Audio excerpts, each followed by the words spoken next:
जय हिंद। आज हम प्रश्न उत्तर लेकर आए हैं क्लास 10 हिंदी क्षितिज भाग 2 का ये चैप्टर 8 राम वृक्ष बेनीपुरी का कहानी है बाल गोविंद भगत।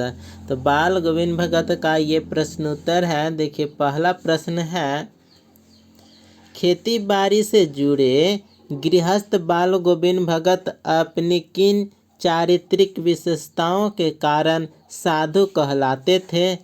तो उत्तर होगा, बाल गोविंद भगत एक गृहस्थ थे, परंतु उनमें साधु कहलाने वाले गुण भी थे। देखिए, पहला पॉइंट है, कबीर के आदर्शों पर चलते थे, उन्हीं के गीत गाते थे, वे शरीर को नश्वर तथा आत्मा को परमात्मा का अंश मानते थे। दूसरा पॉइंट, कभी झूठ नहीं बोलते थे, खरा व्यवहार रखते थे।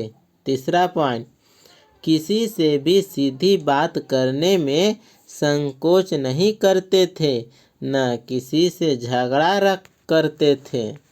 चौथा पॉइंट, किसी की चीज़ नहीं छूते थे, न ही बिना पूछे व्यवहार में लाते थे, वे किसी दूसरे की चीज़ नहीं लेते थे। पांचवा पॉइंट, उनके खेत में जो कुछ पैदा होता उसे एक कबीर पंथी मठ में ले जाते और उसमें से जो हिस्सा प्रसाद रूप में वापस मिलता वे उसी से गुजारा करते। छठा पॉइंट, उनमें लालच बिल्कुल भी नहीं था, इस प्रकार वे अपना सब कुछ ईश्वर को समर्पित कर देते थे। अब आइए दूसरा प्रश्न की ओर। प्रश्न है, भगत की पुत्र वधू उन्हें अकेले क्यों नहीं छोड़ना चाहती थी? तो दूसरा का उत्तर होगा, भगत की पुत्र वधू उन्हें अकेले छोड़कर नहीं जाना चाहती थी, क्योंकि भगत के बुढ़ापे का वह एकमात्र सहारा थी। पुत्र वधू को इस बात की चिंता थी कि यदि वह भी चली गई तो भगत के लिए भोजन कौन बनाएगा? यदि भगत बीमार हो गए तो उनकी सेवा शुश्रूषा कौन करेगा? उसके चले जाने के बाद भगत की देखभाल करने वाला और कोई नहीं था। अब आइए तीसरे प्रश्न की ओर। प्रश्न है, भगत ने अपने बेटे की मृत्यु पर अपनी भावनाएं किस तरह व्यक्त की? तो तीसरा का उत्तर होगा, बेटे की मृत्यु पर भगत ने पुत्र के शरीर को एक चटाई पर लिटा दिया, उसे सफ़ेद चादर से ढक दिया तथा वे कबीर के भक्ति गीत गाकर अपनी भावनाएं व्यक्त करने लगे। उनके अनुसार आत्मा परमात्मा के पास चली गई, विरहानी अपने प्रेमी से जा मिली, उन दोनों के मिलन से बड़ा आनंद और कुछ नहीं हो सकता। इस प्रकार भगत ने शरीर की नश्वरता और आत्मा की अमरता का भाव व्यक्त किया। अब चौथे प्रश्न की ओर आते हैं। प्रश्न है, भगत के व्यक्तित्व और उनकी वेशभूषा का अपने शब्दों में चित्र प्रस्तुत कीजिए। तो यहाँ पर उत्तर होगा, बाल गोविंद भगत का व्यक्तित्व किस प्रकार है? तो देखिएगा कि भगत जी गृहस्थ होते हुए भी सीधे साधे भगत थे। उनका आचार व्यवहार इतना पवित्र और आदर्शपूर्ण था कि वे गृहस्थ होते हुए भी वास्तव में सन्यासी थे। वे अपने किसी काम के लिए दूसरों को कष्ट नहीं देना चाहते थे, बिना अनुमति के किसी की वस्तु को हाथ नहीं लगाते थे, वे कभी झूठ नहीं बोलते थे और खरा व्यवहार रखते, कबीर के आदर्शों का पालन करते थे। वे तो अलौकिक संगीत के ऐसे गायक थे कि कबीर के पद उनके कंठ से निकलकर सजीव हो उठते थे। आत्मा परमात्मा पर उनका इतना अटल विश्वास था। भगत जी का वैराग्य तथा निस्वार्थ व्यक्तित्व का परिचय इस बात से भी मिलता है, जब वे अपने बेटे के श्राद्ध की अवधि पूरी होते ही अपने पुत्रवधू को उनकी पिता के घर भेज दिया तथा उसका दूसरा विवाह कर देने का आदेश दिया। बाल गोविंद भगत की वेशभूषा। बाल गोविंद भगत कैसे थे, तो ये देखिएगा कि बाल गोविंद भगत हैं सो मंझौले कद के, गोरे चिट्ठे आदमी थे। 60 से ऊपर के ही होंगे। बाल पक गए थे। लंबी दाढ़ी या जटाजूट तो नहीं रखते थे, किंतु हमेशा उनका चेहरा सफ़ेद बालों से ही जगमग किए रहता। कपड़े बिल्कुल कम पहनते। कमर में एक लंगोटी मात्र और सिर में कबीरपंथियों की चिकन पट्टी टोपी। जब जाड़ा आता एक काली कमली ऊपर से ओढ़े रहते।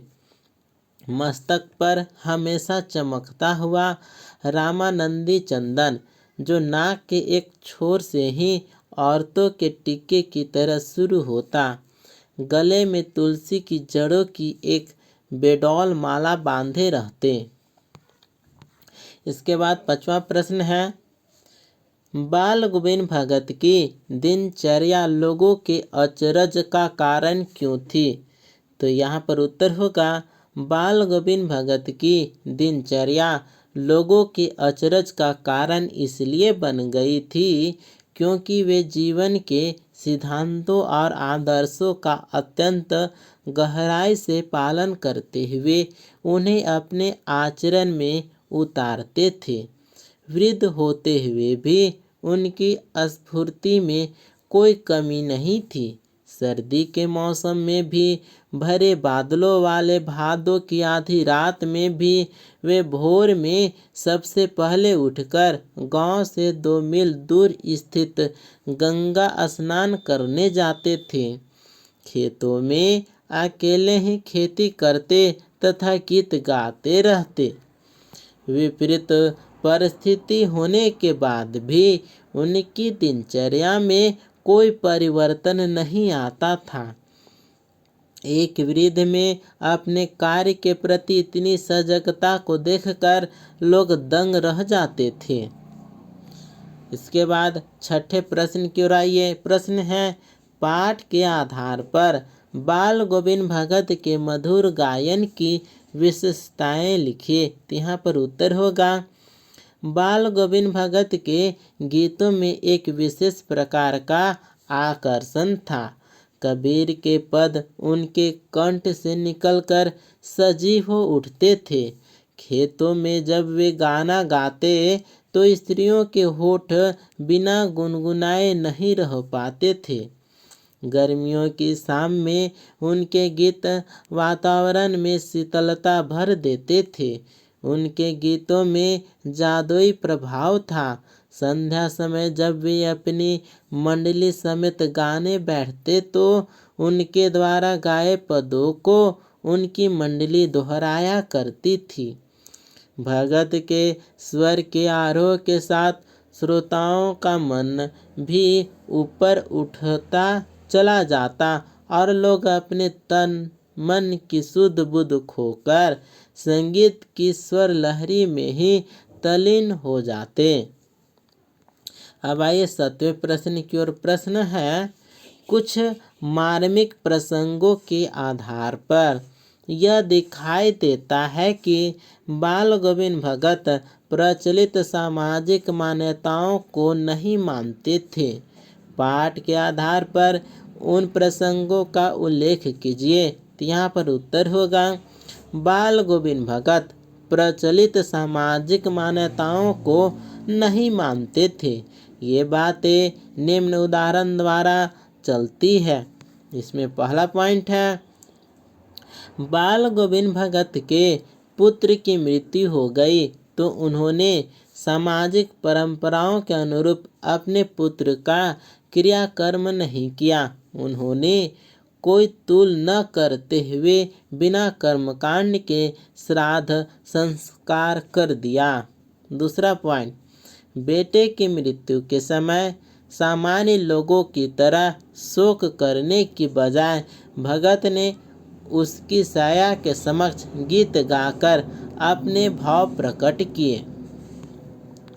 तीसरा पॉइंट, बेटे की क्रियाकर्म में भी उन्होंने सामाजिक रीति रिवाजों की परवाह न करते हुए अपनी पुत्र वधू से ही दाह संस्कार संपन्न कराया। चौथा पॉइंट, समाज में विधवा विवाह का प्रचलन न होने के बावजूद भी उन्होंने अपनी पुत्र वधू के भाई को बुलाकर उसकी दूसरी शादी कर देने को कहा। इसके बाद है पांचवा पॉइंट, उन साधुओं की तरह भिक्षा मांगकर खाने के विरोधी थे। अब आते हैं 8वें प्रश्न की ओर। प्रश्न है, धान की रोपाई के समय समूचे माहौल को भगत की स्वर लहरियाँ किस तरह चमत्कृत कर देती थी? उस माहौल का शब्द चित्र प्रस्तुत कीजिए। तो 8वां का उत्तर होगा, आषाढ़ की रिमझिम फुहारों के बीच खेतों में धान की रोपाई चल रही थी। बादल से घिरे आसमान में ठंडी हवाओं के चलने के समय अचानक खेतों में से किसी के मीठे स्वर गाते हुए सुनाई देते हैं। बाल गोविंद भगत के कंठ से निकला मधुर संगीत वहाँ खेतों में काम कर रहे लोगों के मन में झंकार उत्पन्न करने लगा। स्वर के आरोह के साथ एक एक शब्द जैसे स्वर्ग की ओर भेजा जा रहा हो। उनकी मधुर वाणी को सुनते ही लोग झूमने लगते हैं। स्त्रियां समय को रोक नहीं पाती है तथा अपने आप उनके होठ कांप कर गुनगुनाते लगते हैं। हलवाहों के पैर गीत के ताल के साथ उठने लगे। रोपाई करने वाले लोगों की उंगलियां गीत की स्वर लहरी के अनुरूप एक विशेष क्रम से चलने लगी। बाल गोविंद भगत के गाने से संपूर्ण सृष्टि मिठास में खो जाती है। इसके बाद रचना और अभिव्यक्ति से प्रश्न है। देखिए 9वां प्रश्न है, पाठ के आधार पर बताएं कि बाल गोविंद भगत की कबीर पर श्रद्धा किन किन रूपों में प्रकट हुई है। तो यहाँ पर 9वां कौन आंसर होगा, बाल गोविंद भगत द्वारा कबीर पर श्रद्धा निम्नलिखित रूपों में प्रकट हुई है। देखिए पहला पॉइंट है, कबीर गृहस्थ होकर भी सांसारिक मोह माया से मुक्त थे। उसी प्रकार बाल गोविंद भगत ने भी गृहस्थ जीवन में बंध कर भी साधु समान जीवन व्यतीत किया। दूसरा पॉइंट, कबीर के अनुसार मृत्यु के पश्चात जीवात्मा का परमात्मा से मिलन होता है। बेटे की मृत्यु के बाद बाल गोविंद भगत ने भी यही कहा था। उन्होंने बेटे की मृत्यु पर शोक मानने के बजाय आनंद मनाने के लिए कहा था। तीसरा पॉइंट, यहाँ पर भगत होगा, ठीक है। तो भगत जी ने अपनी फसलों को भी ईश्वर की संपत्ति माना।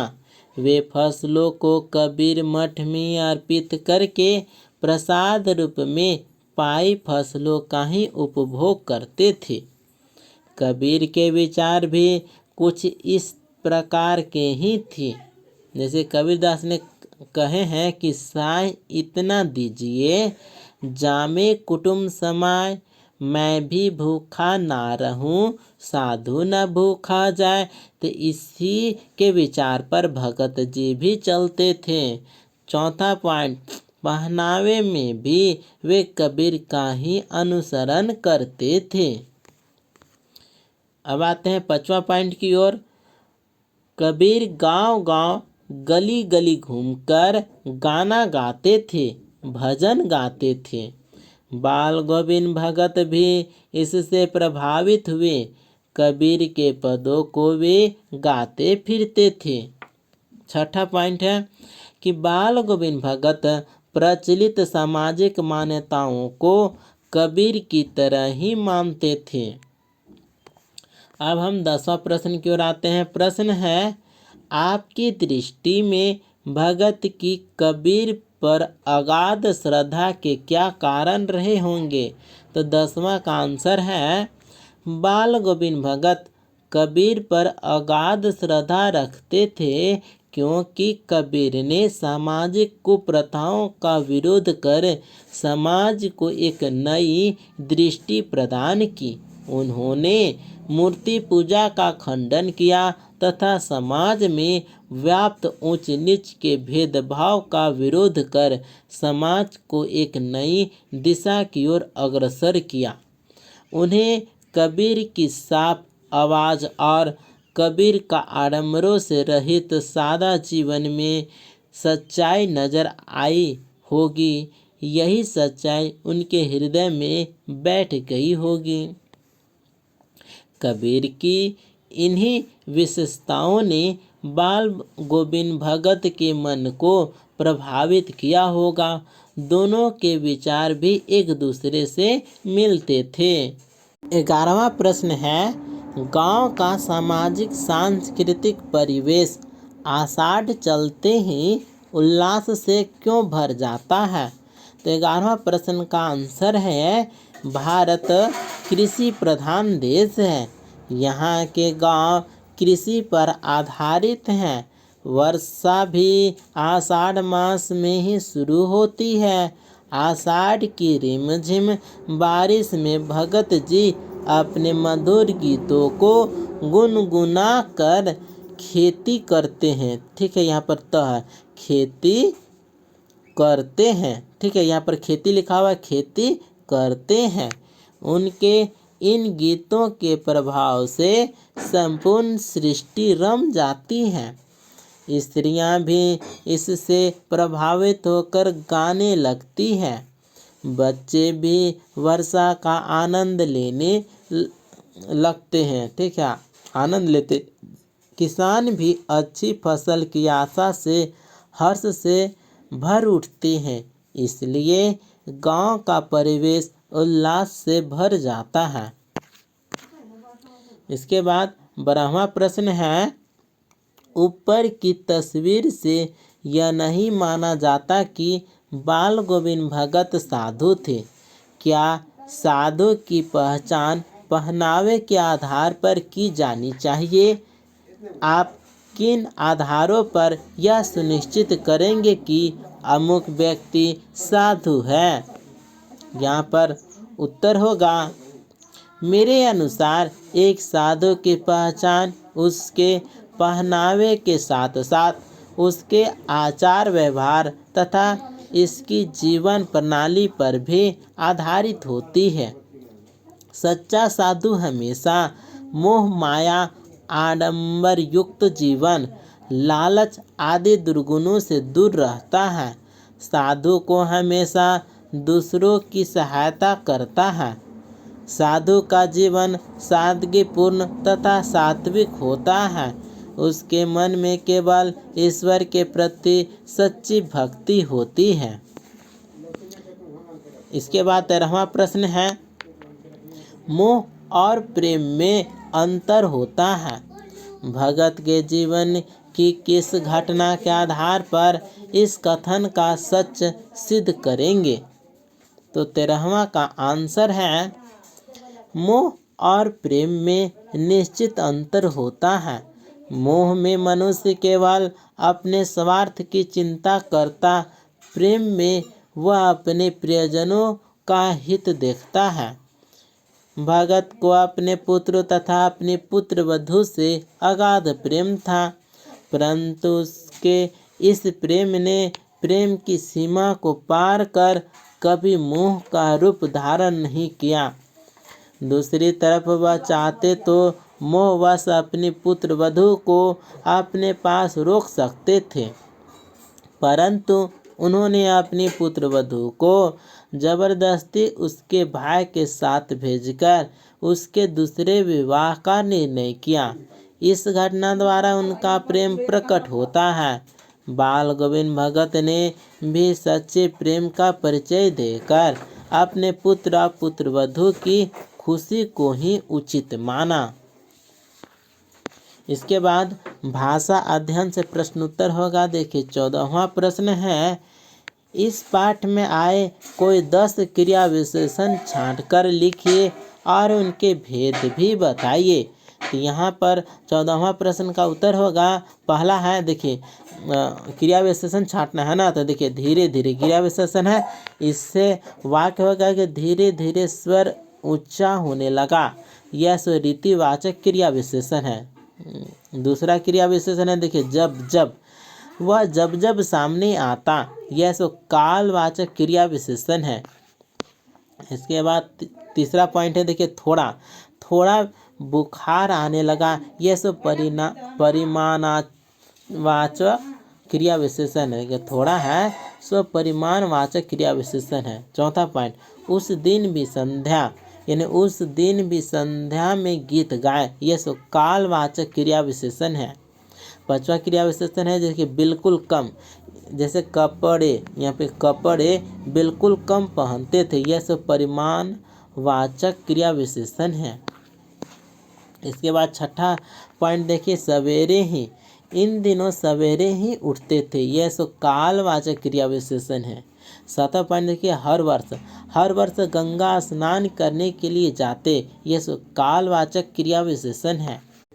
आठवां पॉइंट है दिन दिन, वे दिन दिन लिखते रहे, यह कालवाचक क्रिया विशेषण है। नौवां पॉइंट है हंसकर टाल देते थे, यह रीतिवाचक क्रिया विशेषण है। 10वां पॉइंट है जमीन पर ही आसन जमाए गीत गाए चले जा रहे हैं, तो यह स्थानवाचक क्रिया विशेषण है। इस प्रकार से इस चैप्टर का कंप्लीट वीडियो हम लेकर आ गए हैं।